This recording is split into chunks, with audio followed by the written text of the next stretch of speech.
ಎಲ್ಲರಿಗೂ ನಮಸ್ಕಾರ. ಹಿಂದೂ ಪಂಚಾಂಗದಲ್ಲಿ ಬರೋ ಅದೆಷ್ಟೋ ವಿಶೇಷ ದಿನಗಳಿವೆ ಅಲ್ವಾ? ಅದರಲ್ಲಿ ಒಂದು ದಿನದ ಆಧ್ಯಾತ್ಮಿಕ ಮಹತ್ವದ ಬಗ್ಗೆ ಎಂದಾದ್ರೂ ಯೋಚಿಸಿದ್ದೀರಾ? ಬನ್ನಿ, ಇವತ್ತು ನಾವು ವೈಕುಂಠ ಏಕಾದಶಿಯ ಬಗ್ಗೆ ಮಾತಾಡೋಣ. ಇದು ಸುಮ್ಮನೆ ಒಂದು ದಿನ ಅಲ್ಲ, ಬದಲಿಗೆ ಆಳವಾದ ನಂಬಿಕೆ ಮತ್ತು ಭರವಸೆಗಳಿಂದ ತುಂಬಿರುವ ಒಂದು ತುಂಬಾನೇ ವಿಶೇಷವಾದ ಸಂದರ್ಭ. ಇದನ್ನೊಮ್ಮೆ ಯೋಚನೆ ಮಾಡಿ ನೋಡಿ. ಈ ಒಂದು ವಿಶೇಷ ದಿನ ವಿಷ್ಣುವಿನ ಸ್ವಂತ ಮನೆ ಅಂದ್ರೆ ವೈಕುಂಠದ ಬಾಗಿಲುಗಳು ಎಲ್ರಿಗೂ ತೆರೆದುಕೊಳ್ತತೆ ಅಂತ ಒಂದು ನಂಬಿಕೆ. ಇದು ಕೇವಲ ಒಂದು ನಂಬಿಕೆಯಲ್ಲ, ಬದಲಿಗೆ ಭಕ್ತರು ವರ್ಷಪೂರ್ತಿ ಕಾಯುವಂಥ ಒಂದು ದೊಡ್ಡ ಆಧ್ಯಾತ್ಮಿಕ ಅವಕಾಶ.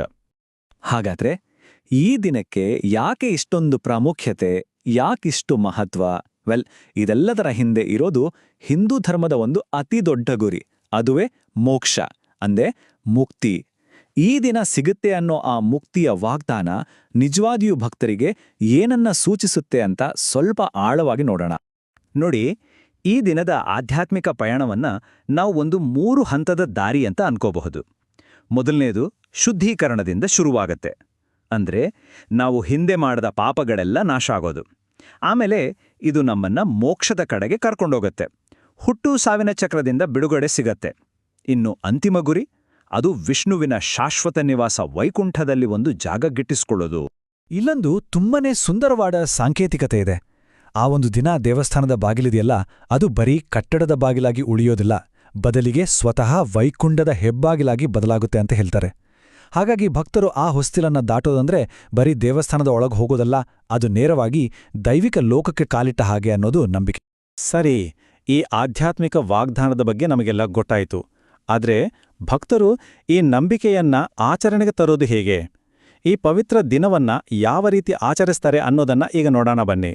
ಈ ದಿನದ ಆಚರಣೆಗೆ 2 ಮುಖ್ಯ ಸ್ತಂಭಗಳಿದೆ. ಒಂದು ಕಡೆ ಉಪವಾಸ. ಇದು ಬರೀ ಊಟ ಬಿಡೋದಲ್ಲ, ಬದಲಿಗೆ ನಮ್ಮ ದೇಹ ಮತ್ತು ಮನಸ್ಸನ್ನ ಆಳವಾಗಿ ಶುದ್ಧೀಕರಣ ಮಾಡೋದು. ಇನ್ನೊಂದು ಕಡೆ ಪೂಜೆ, ಅಂದ್ರೆ ವಿಷ್ಣುವಿಗೆ ನಮ್ಮ ಮನಃಪೂರ್ವಕವಾದ ಪ್ರಾರ್ಥನೆ ಮತ್ತು ಭಕ್ತಿಯನ್ನ ಅರ್ಪಿಸೋದು. ಇವೆರಡೂ ಸೇರಿದಾಗ ಶಾರೀರಿಕ ಶಿಸ್ತು ನಮ್ಮ ಆಧ್ಯಾತ್ಮಿಕ ಶಕ್ತಿಯನ್ನ ಇಮ್ಮಡಿಗೊಳಿಸುತ್ತೆ. ಹಾಗಾದ್ರೆ ಈ ಎಲ್ಲ ಭಕ್ತಿ, ಉಪವಾಸ, ಪೂಜೆ ಇದೆಲ್ಲ ನಮ್ಮನ್ನ ಎಲ್ಲಿಗೆ ತಲುಪಿಸುತ್ತೆ? ಈ ಆಚರಣೆಗಳ ಆಚೆಗೆ ಭಕ್ತರನ್ನ ಪ್ರೇರೇಪಿಸುವ ಒಂದು ಅಂತಿಮ ಗುರಿ ಇದೆ, ಆಳವಾದ ಆಕಾಂಕ್ಷೆ ಇದೆ. ಅದೇನು ಅಂತ ಈಗ ತಿಳ್ಕೊಳ್ಳೋಣ. ಕೊನೆಗೆ ವೈಕುಂಠ ಏಕಾದಶಿಯ ಸಂಪೂರ್ಣ ಸಾರಾಂಶ ಏನ್ ಗೊತ್ತಾ? ತುಂಬಾನೇ ಸರಳವಾದ ಒಂದು ಸತ್ಯ. ಶ್ರದ್ಧೆಯಿಂದ ಮಾಡೋ ಉಪವಾಸ ಮತ್ತು ಮನಃಪೂರ್ವಕವಾಗಿ ಮಾಡೋ ಪೂಜೆಯಿಂದ ಮನಸ್ಸಿಗೆ ಶಾಂತಿ ಸಿಗುತ್ತೆ. ಅಷ್ಟೇ, ಇದೇ ಈ ಪವಿತ್ರ ಆಚರಣೆಯ ಹೃದಯ. ನೋಡಿ, ಇದೆಲ್ಲ ನಮ್ಮನ್ನ ಒಂದು ಮೂಲಭೂತ ಪ್ರಶ್ನೆಯ ಹತ್ತಿರ ತಂದು ನಿಲ್ಲಿಸತ್ತೆ. ನಮ್ಮ ನಂಬಿಕೆಗಳು ಯಾವುದೇ ಆಗಿರಲಿ, ಆ ಶ್ರದ್ಧೆ ಅಥವಾ ನಂಬಿಕೆ ಅನ್ನೋದು ಮನಸ್ಸಿಗೆ ಶಾಂತಿ ಕೊಡೋ ಒಂದು ದಾರಿಯಾಗೋದು ಹೇಗೆ ಅಲ್ವಾ?